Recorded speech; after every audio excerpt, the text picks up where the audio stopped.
Confirme se isso aqui está direito. Esta é a equação de movimento. Essa equação, na verdade, não tem solução analítica fechada. Ela só pode ser resolvida numericamente. Mas a gente pode obter muitas informações a respeito desse sistema. Então, uma primeira coisa que pode nos interessar seria descobrir quais são os pontos de equilíbrio dessa miçanga. Porque veja que, em geral, para qualquer ângulo θ aqui, isso aqui não vai estar em equilíbrio. Para estar em equilíbrio, θ 2 pontos tem que ser zero, não é? Então, para um ângulo θ genérico, esse termo aqui não vai dar zero, o que significa que tem uma aceleração angular na direção θ, o que significa que essa miçanga vai andar para cima ou para baixo, não é? Então, para encontrar as posições de equilíbrio, o que eu tenho que fazer? Quais são as posições de equilíbrio? Como é que eu encontro as posições de equilíbrio, dado que eu tenho a equação de movimento? Eu vou encontrar quais são os valores de θ que fazem com que o θ 2 pontos seja zero, né? Então, vamos lá. Vou obrigar θ 2 pontos a ser zero. Isso significa que esse produto, seno θ vezes ômega 2 cosseno θ mais g sobre r, tem que dar zero. Então nós temos algumas possibilidades. Vamos ver. Uma delas é o seno θ ser zero, porque se o seno θ é zero, então esse produto dá zero. E quais são os pontos para os quais seno de θ é zero? Quando θ for zero e quando θ for π, não é isso? Então, daqui você tem duas posições de equilíbrio. Vamos chamá-los de θ1 e θ2. Alguma surpresa? Se a minha miçanga, se a minha conta de vidro está ou no ponto mais baixo ou no ponto mais alto, né? E eu só faço o aro girar, tomando cuidado para não dar nenhum peteleco nessa conta, você tem duas posições de equilíbrio que você já conhecia desde que era pequenininho, não é verdade? Nesses dois pontos, se você pensar em termos newtonianos, você tem o peso e a normal se contrapondo exatamente. Então são duas posições que certamente teriam que levar ao equilíbrio. Até aqui não estamos descobrindo nada de novo. A gente está falando que nem estável, nem instável. A gente pode estudar a estabilidade desses pontos de equilíbrio. Vamos deixar isso para daqui a pouco, tá? Porque, na verdade, existem... Oi? Isso, nós temos outros pontos de equilíbrio. Vamos ver se temos mesmo. Espera aí. Porque agora, isso aqui será zero se ômega quadrado cosseno θ mais g sobre r for zero. Mas para que isso ocorra, nós temos que ter o cosseno de θ igual a menos g sobre r ômega 2. Como anunciou o Eduardo, de fato, esse ângulo, o ângulo que leva a novas posições de equilíbrio, é um ângulo que tem cosseno negativo. De fato, chamado de θ3, né? De fato, a gente não imaginaria que essa conta pudesse ficar em equilíbrio aqui em cima, né? Mas aqui embaixo, ainda continua sendo uma surpresa, porque acho que ninguém esperava que isso acontecesse, mas é uma surpresa menos dramática, não é verdade? Aqui embaixo, na verdade, tem a ver com a velocidade angular. Claro que se a velocidade angular não existisse, né? Se ômega fosse zero, esse problema recaía num problema já conhecido, né? E não haveria essa possibilidade. Só haveria a possibilidade de equilíbrio para o θ zero ou π.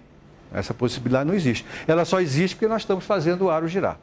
Então, o fato do aro girar produz duas novas possibilidades de equilíbrio. Mas isso ainda não é suficiente, porque, olha só, o cosseno não pode ser um número maior do que 1. Não é verdade? Mas, por enquanto, nada me diz que esse número aqui tem módulo menor do que 1. Para que essa posição de equilíbrio seja real, exista, é necessário que G sobre R ômega 2 seja menor ou igual, né, a 1. Ou ainda que ômega 2 seja maior ou igual a G sobre R. Então, de fato, para uma velocidade angular pequena, menor do que G sobre R, menor do que raiz de G sobre R, essa nova posição de equilíbrio não existe. Só existem aquelas duas. Mas à medida que eu aumento o ômega, quando o ômega 2 ultrapassa G sobre R, aparece outra posição de equilíbrio. Não é? E essa outra posição de equilíbrio é que é interessante. Pois é, então, na verdade, o igual a 1 não nos interessa. Porque o igual a 1 não nos dá a posição de equilíbrio nova, só nos interessa isso aqui, ó. Não é? Aí sim, aí nós temos duas posições de equilíbrio novas. Tá certo? E essas posições de equilíbrio, destaco, são posições de equilíbrio associadas a ângulos θ3, a um ângulo θ3 que é maior do que π sobre 2. Está lá embaixo. Né? A gente pode agora estudar, por exemplo, a estabilidade dessas soluções, a estabilidade desses pontos de equilíbrio. Vamos ver quais deles são estáveis, né? Vamos olhar primeiro para esses dois pontos de equilíbrio que a gente já intuía que deveria existir, né? Θ igual a 0 e θ igual a π. Como é que eu vou descobrir se eles são pontos de equilíbrio estáveis ou instáveis? Veja, você não tem mais um procedimento matemático como você tinha no caso do U de x, né? Agora você tem que ser criativo mesmo. Vamos pensar aqui o que significa ser estável ou ser instável. O que você espera para o θ igual a 0? Que ele seja estável ou instável? Você espera que ele seja instável. Significa o seguinte, que se eu tiver aqui perto do θ igual a 0, se eu tiver no θ igual a 0 e der um petelequinho nela para o lado, o que deve acontecer com ela? Se for de fato instável, ela deveria ir cada vez mais longe da posição de equilíbrio. Não é isso que significa ser instável? Se eu tiro um pouquinho da posição de equilíbrio, se o sistema se afasta da posição de equilíbrio, é um equilíbrio instável. Se ao contrário ele quer voltar para a posição de equilíbrio, nós temos um equilíbrio estável, não é isso? Então olha aqui, ó. Aqui está a nossa equação de movimento. Já sei que o θ igual a 0 é uma posição de equilíbrio. Agora vou ver o que acontece com o θ dois pontos quando eu tiro ele um pouquinho da posição de equilíbrio. Quando eu faço o θ variar um pouquinho para cima do zero, né? Se o θ dois pontos resultar positivo, significa que ele vai se afastar mais ainda. Não é verdade? Se o θ dois pontos resultar negativo, significa que ele vai voltar. Está claro isso? θ dois pontos positivo quer dizer que o θ vai aumentar a partir daí. Ser negativo significa que ele vai diminuir, ou seja, voltar para a posição de equilíbrio. Mas perto do zero, para um ângulo θ perto do θ1, pertinho, o cosseno desse ângulo é praticamente igual a 1. Não é isso? Então isso aqui é ômega 2 mais G sobre R, como chamou a atenção o Zé Vitor, isso aqui é positivo. O seno de θ também é positivo. Então o θ dois pontos é positivo, produto de duas coisas positivas. Então, para um θ igual a um θ1 mais uma coisa pequenininha, vamos chamar de epsilon uma coisa pequenininha, o resultado é que o θ dois pontos é positivo. Isso significa um equilíbrio instável, porque a miçanga vai querer ir embora. Vamos olhar agora para o θ2. O que você espera para o θ2? Aí o cosseno está perto de menos 1, não é isso? Quando o θ é π, o cosseno é menos 1. Então aqui nós temos um termo que pode ter sinal trocado, não é verdade? Pode não ser mais positivo. Eu vou tirar ele da posição de equilíbrio, mas para tirar da posição de equilíbrio eu tenho que diminuir o θ. Não é verdade? Lembra que o θ é medido do eixo Z para cá. E o θ só varia de 0 até π. Para tirar da posição de equilíbrio eu tenho que diminuir um pouquinho o θ. E aí você está vendo que se o ômega 2 for menor do que o G sobre R, então nós vamos ter menos ômega 2 mais G sobre R positivo. E o seno de θ continua positivo, porque eu estou com um ângulo entre 0 e π. Então o θ dois pontos resulta ser positivo. Legal? Um produto de duas coisas positivas. Mas se o θ dois pontos é positivo e eu puxei esse cara para um θ menor do que π, θ dois pontos ser positivo vai fazer ele andar para onde? De volta. Porque vai querer fazer o θ aumentar. Não é? Como resultado, nós temos um equilíbrio estável. Legal? Então, enquanto o ômega 2 for menor do que G sobre R, isto é, enquanto não aparecerem esses novos pontos de equilíbrio, o ponto de equilíbrio lá em cima é instável, e isso está de acordo com a nossa intuição física. O ponto de equilíbrio lá embaixo é estável, e isso está de acordo com o que a gente esperava.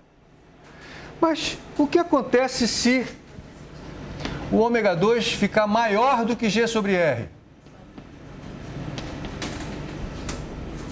Se o ômega 2 ficar maior do que G sobre R, a gente já sabe, aparece o outro ponto de equilíbrio. E o que acontece com o ponto de equilíbrio que era estável? Será que ele continua estável?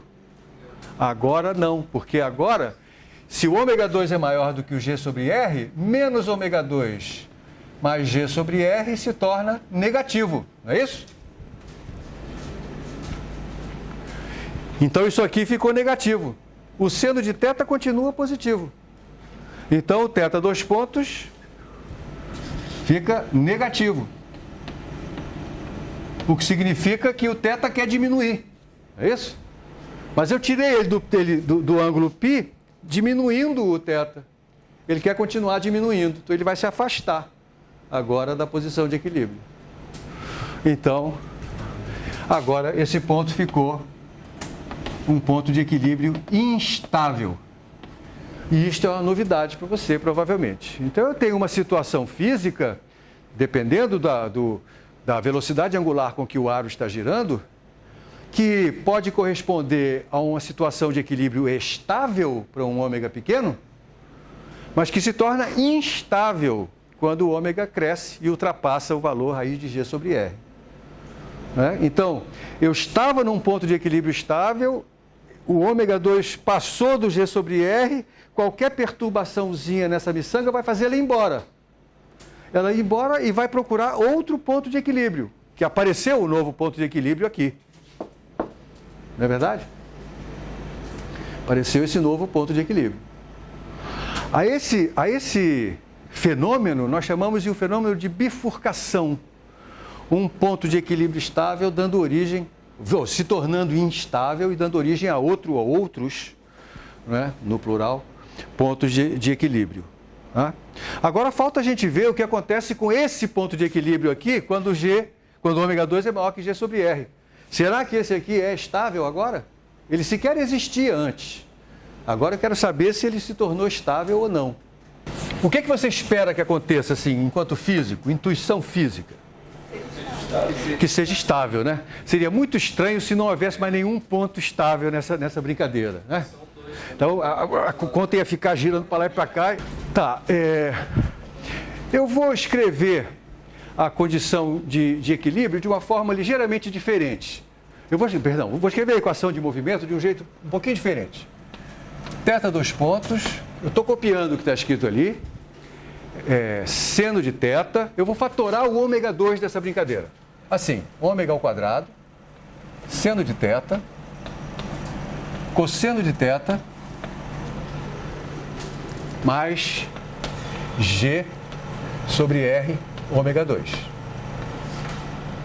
Nós estamos na condição em que G sobre R ômega 2 é menor do que 1, para que apareça, então, esse novo ponto de equilíbrio.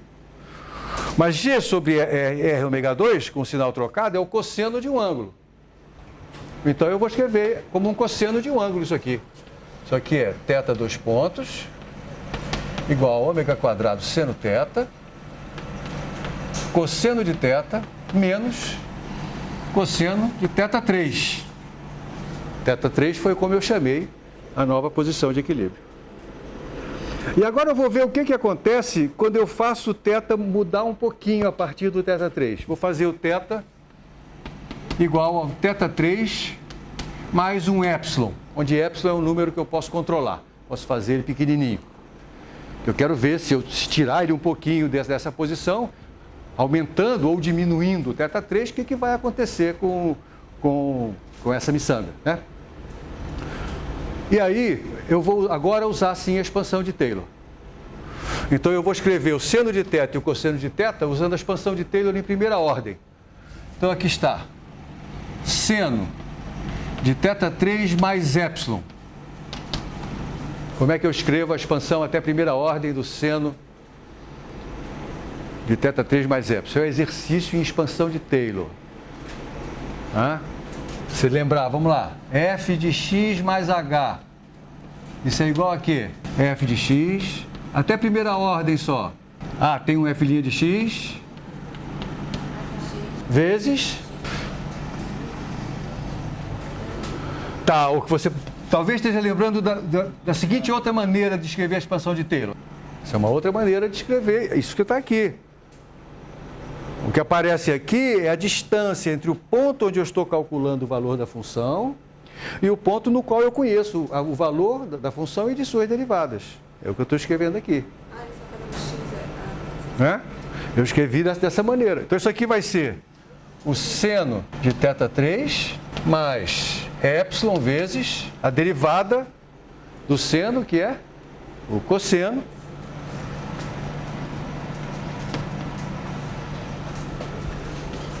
e o cosseno de θ3 mais epsilon. Como é que eu escrevo isso?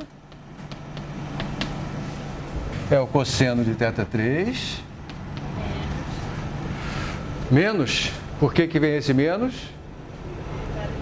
Porque a derivada do cosseno é menos o seno, então fica menos epsilon seno de θ3. Aqui está a expansão até a primeira ordem do seno e cosseno. Agora eu vou substituir isso lá em cima.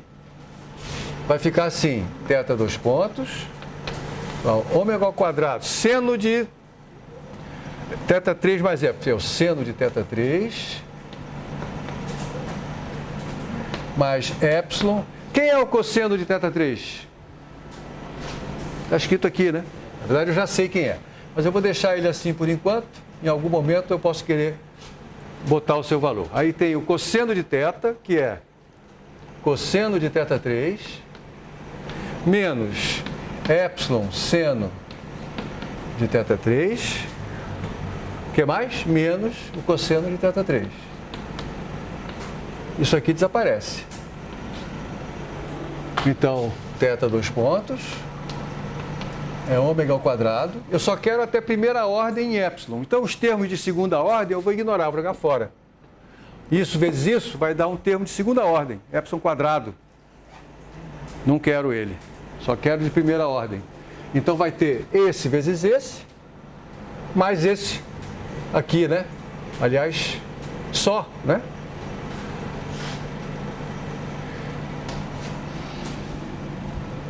Tá certo o que eu fiz aqui? Tá faltando, obrigado. Tá faltando sim, tem um sinal de menos aqui, né? Obrigado. E não esqueça que esse θ, por ser θ3 mais epsilon, o θ ponto, θ3 é uma constante. Então, o θ ponto é o epsilon ponto. O θ dois pontos é o epsilon dois pontos. Então, essa equação aqui é epsilon dois pontos igual a menos ômega 2 seno θ3 epsilon. Aí está a equação satisfeita pelo epsilon. Essa você conhece. Essa é a equação do oscilador harmônico. Significa dizer que quando eu faço o epsilon positivo para um lado, isto é, quando eu mexo ele a partir da posição de equilíbrio para um lado, né, o epsilon dois pontos vai trazer ele de volta para a posição de equilíbrio. E a mesma coisa para o outro lado. Então, se eu tirar essa miçanga, essa conta, um pouquinho da posição de equilíbrio, o aro girando, ela vai ficar oscilando em torno da posição de equilíbrio. Com que frequência? Ômega raiz de seno θ3. Né? Então, o que vai acontecer, isso daqui, você pode associar isso aqui a uma frequência, vamos chamar de ômega maiúsculo, ômega ao quadrado, e esse ômega, ele é ômega vezes a raiz do seno de θ3, que é 1 menos o cosseno ao quadrado, né? Então, isso aqui é 1. O cosseno ao quadrado, a gente sabe quanto é. Tá ali o cosseno, então vai ficar G2 sobre R à quarta. Desculpa. R ao quadrado. Ômega à quarta. Aí aparece ômega, que é a dimensão do resultado, vezes o número adimensional. É melhor deixar desse jeito. Aí está. Então, o resultado é que, então, quando o ômega fica maior do que raiz de G sobre R ômega 2, então nós temos um ponto de equilíbrio estável e qualquer perturbação em torno desse ponto de equilíbrio estável vai fazer com que o sistema oscile com uma frequência dada por essa expressão. Né? De fato, isso também ocorre na situação em que nós temos estabilidade neste ponto de equilíbrio, quando ômega 2 for menor do que G sobre R. Tá? Porque neste caso, o que vai acontecer? Vamos ver, isso aqui era quando para o θ2 π, não é verdade? Então, outra vez, como é que eu posso mostrar isso para você? Então, vamos lá.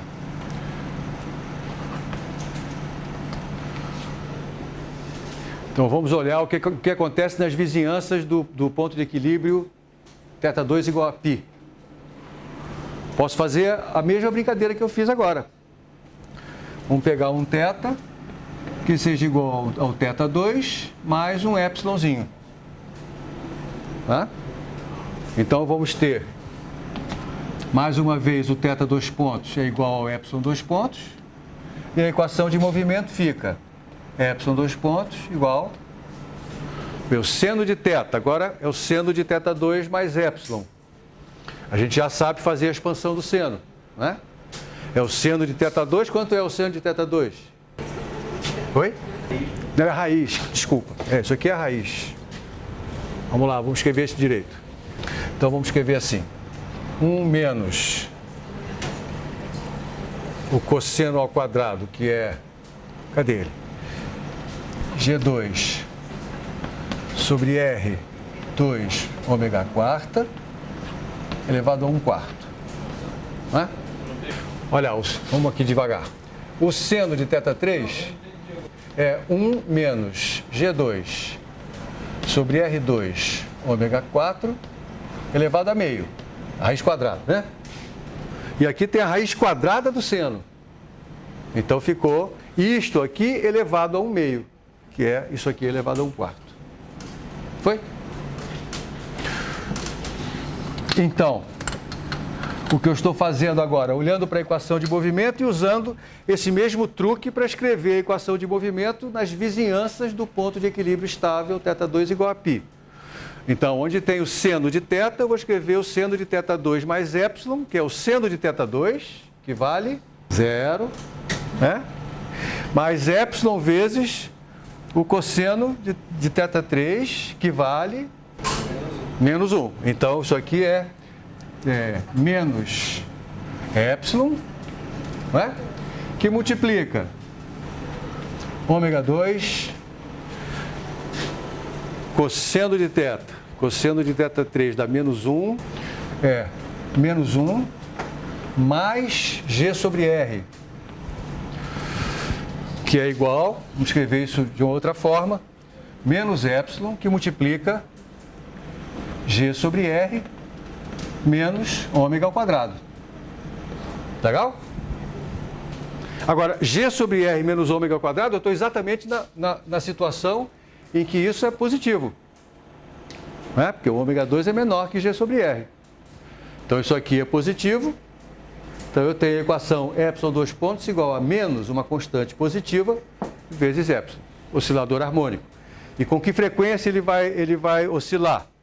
A frequência é a raiz quadrada disso aqui. Então, a frequência com que ele vai girar, está aqui em cima, vou chamá-la de ômega grande linha, é a raiz disso. Aí está. Então, a conclusão disso que a gente fez, né? Nós temos uma conta que pode andar em cima de um aro e esse aro está girando. Então, quando o aro gira a uma velocidade baixa, nós temos dois pontos de equilíbrio, no ponto mais baixo e no ponto mais alto. No ponto mais baixo, trata-se de um equilíbrio estável, no ponto mais alto, o equilíbrio instável. E em torno do equilíbrio estável, nós temos, se provocarmos uma pequena perturbação, temos um movimento harmônico simples, frequência dada por essa expressão. Quando a velocidade aumenta e ultrapassa a raiz de G sobre R, esse ponto que era de equilíbrio estável passa a ser de equilíbrio instável. A conta sai daí. Ela sai daí e vai procurar o ponto O novo ponto de equilíbrio estável que é dado por essa equação. E nesse ponto de equilíbrio estável, outra vez, se eu provocar uma pequena perturbação, eu vou ter uma oscilação dada por esta frequência. Sou eu. Ali no início era sin ao quadrado. Primeiro.